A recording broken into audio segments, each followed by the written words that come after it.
you one last question. You don't like Bitcoin? You wouldn't invest in Bitcoin? Do you invest in the stock market at this moment? So not at this moment. I think it's high. So I have not invested in the stock market at this moment. I have in the past, but I have not at this moment. I think it's high. Okay. Bitcoin, I just seems like a scam. I was surprised. You know, with us, it was at 6,000 and much lower.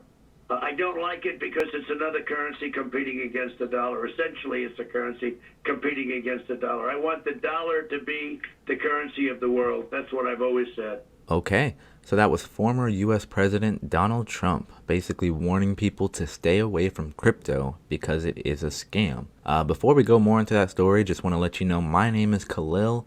This is the Crypto Talk, bringing you cryptocurrency videos so you can stay updated on the latest info in the crypto space. If that sounds good to you, please support by liking the video so others know about it, and subscribe so you don't miss out on any more. But let's jump right in. Before we talk about Trump calling crypto a scam, let's dive into some more bullish news first, with Jack Dorsey's Square that will invest $5 million in Blockstream Bitcoin mining facility. Square Inc., a crypto-friendly mobile payment company, is going to invest $5 million in a solar-powered Bitcoin mining facility. They said, together we will provide public transparency by sharing the project economics and knowledge they've gained from building a Bitcoin mine-powered renewable energy. Also, quote, ultimately, we hope to demonstrate how Bitcoin mining in conjunction with renewable energy will actually drive the clean energy transition. Bitcoin mining has been the subject of extreme media scrutiny after Tesla CEO Elon Musk stopped accepting Bitcoin for Tesla.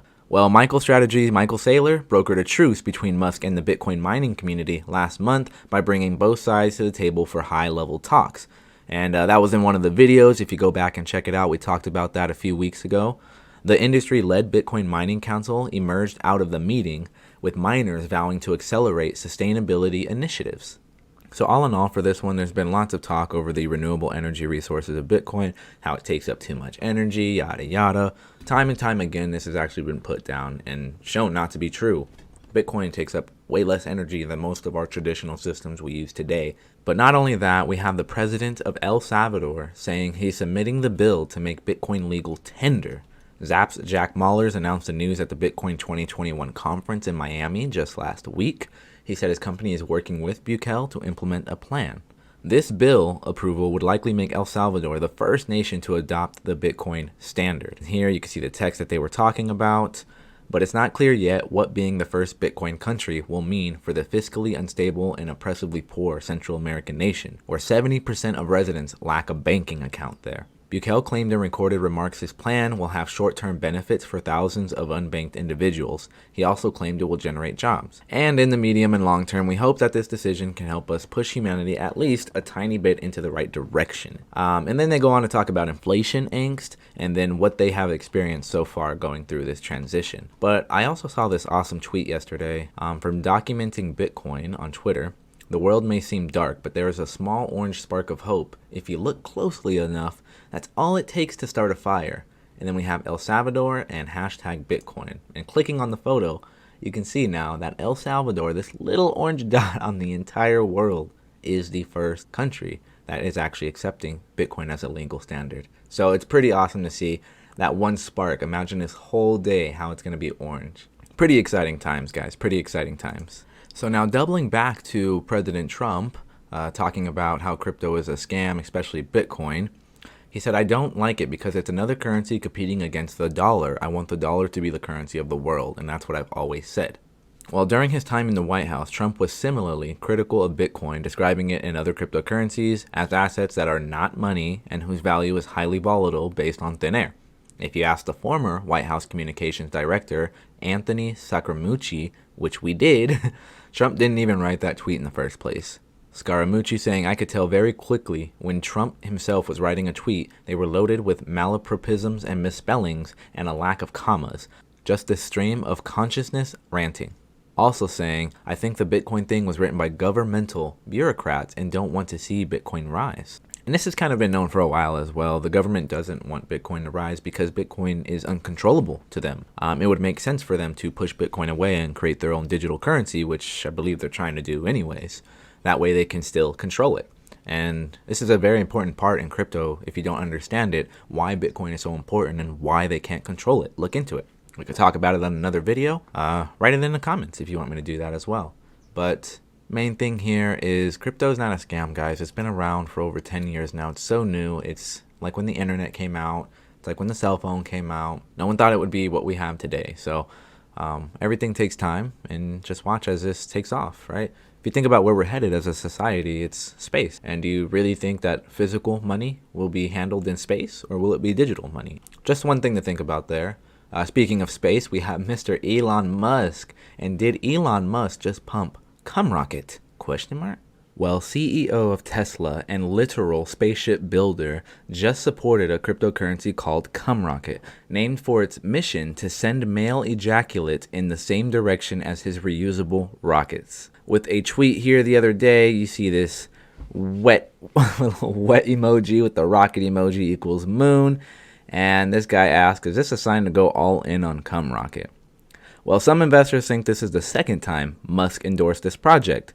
The first, they believe, was when Musk tweeted Canada, USA, Mexico with no additional context and acrostic for cum. And I brought this up in the last video. I didn't know what it quite meant, but this is where it's been leading us, guys. When one tweeter at Crypto Whale pointed out that cum rocket increased by 85% following that tweet, Musk responded, "Great thread." And you can see the price action here. It's pretty ridiculous. And then looking at cum rocket on the charts for the past 7 days, you can see it just from 6 cents to 24, almost 30 cents there, just blew rockets after he posted that there. Of course, it fell down afterwards. It was like a little pump and dump tweet, as always, when Musk says something, right? But he may be onto something. Looking at the tweets here, you can see that this is where I pointed out the Canada, USA, Mexico, and where it spelled out cum. Didn't know what that meant at the time. And then afterwards, he posted this. But I guess it was for cum rocket is what it was for there. So it's called Cummies. That is the acronym for it if you want to look it up there. And I'm going to look more into this project. They might be onto something, so that's pretty cool. Looking at the charts, guys, let's go ahead and jump into the charts finally. We got a heavy load. We have a heavy load happening. So everything's kind of following Bitcoin as normal. So let's follow Bitcoin. On the daily, we're still crashing out here. We have our 20, 50, our 200-day moving average, and they're crossing downwards. It doesn't look very well. If we move into the 4-hour chart, you can see moving averages are also crossing downwards. Doesn't look too well. We broke out of this giant triangle or bearish pennant, whatever you want to call it. But we had an up triangle. We broke down out of it. We had this downwards channel. We broke down out of it in this bearish pennant. So you definitely saw some sort of bottoming coming down last night if you were paying attention to the charts. If we go into the 1 hour, clearly see that it's moving downwards in this bearish formation. Long term, definitely not worried, guys. This is the newest technology. This is the change of our financial systems, of our monetary like stop it, please. Long term, I'm so bullish. I don't think Bitcoin's going to crash below this $30,000 level. We've been bouncing around this 30 to 42, you can call it, level. And I think that's kind of where we're going to stay. If we don't break below or above, then we're just going to be bouncing around this channel, which I pointed out in a previous video. Just kind of chopping around here before moving up or breaking down, guys. Yeah, short term, I'm pretty bearish, but long term, I'm bullish. If you see as well from this previous bull market with today's, you can see we've had lots of volume in this 12,000 area and below. We've had lots of volume build up around this $20,000 level, but we're starting to see so much volume build between this $32,000 to $38,000 level, guys, and it's very important that we see that. That is so healthy. That means a lot of people in the markets are looking at this price range. And psychologically, it's just Fibonacci level wise, 30K is a level to hit. Psychologically, that's a level to hit, and you would have to break down. It's not just going to shoot straight down through 30,000, guys. If it does, there's too much demand there for it to just go straight through 30,000. Now, once we come below 30,000, yes, we could fall very rapidly as there's not much volume built up there. Also, you guys might see me bring this up from time to time, but we're going to look at this this event that I've been bringing up in my videos. It's called the Wickoff event. And if I go in on the 4-hour chart and we zoom in here, you can see that we've been following this exactly to a T. So we started off with something like this earlier. If you look at the 8-hour chart for Bitcoin, we have this Wickoff event where it comes up. You have a top and then a third top, and then it finally comes down where we come up, second top, third top, and it finally comes down here. Well, we have this accumulation phase as well. And if we go into the 4-hour chart, you can see that we've just we're following this pattern to a T. It's almost exciting to watch. So you come down here, triple times, bam, 1, bam, 2, bam, 3, come down again. You have this bounce upwards, pyramid right here, bounce upwards, bounce up again, get that top. You start crashing down right here. You start making your way up, boom, boom, boom, making your way up, boom, boom, boom. And before you have a final drop to the bottom, And when we finally touch this bottom here, which works right around our psychological levels of $30,000, we have all of this volume being built up. There's not much further we can go down here. Like, we are getting all the indicators show we're getting very much to the bottom of this. And then you see over here that we just have this massive run up, right? After all the weak hands are shaken out and they let go of their cryptocurrency or whoever. This would be the worst time to sell because you're already at the bottom. Just something I also wanted to bring up on the charts there. I will be bringing it up more often in the future, just something to pay attention to. And there's just so many things that make me bullish. We've had the Miami conference coming out this week. If you guys watched it, there is a lot of great information on where we are headed with cryptocurrency. One of these articles made me even more bullish. A survey finds Gen Z more likely to invest in cryptocurrencies and memes over traditional investments like stocks and bonds and gold. You can see they have like this little breakdown chart of millennials, Generation X, Z, overall, etc. That survey polled 872 people. 24% of the group was Gen Z, 27% millennials, 25% were Gen Xers, 24% were baby boomers or older. Apparently, the Gen Z crowd noted why they were investing, and they mentioning fighting back against institutions and to participate in a movement. With things like meme assets, cryptocurrencies, and NFTs at the forefront of investments, Gambler's Pick says that Zoomers deal with high-risk investments way better than the older generation. Baby boomers and older respondents tended to prefer to be a little safer with their investments. Rather than technical analysis and stock fundamentals, Gen Z would rather take tips and opinions from Reddit, social media, and family and friends. But last, a study with 872 shows that Zoomers believe the markets are manipulated and high net worth individuals and institutions rule the roost. Baby boomers and older were a little more skeptical of these theories, but the younger generations were pretty sure that there's some truth behind them. And this article, guys, kind of just took some cake for me there. This was an amazing article, and the reason why is it shows the way our generation is heading. Traditional markets don't work anymore.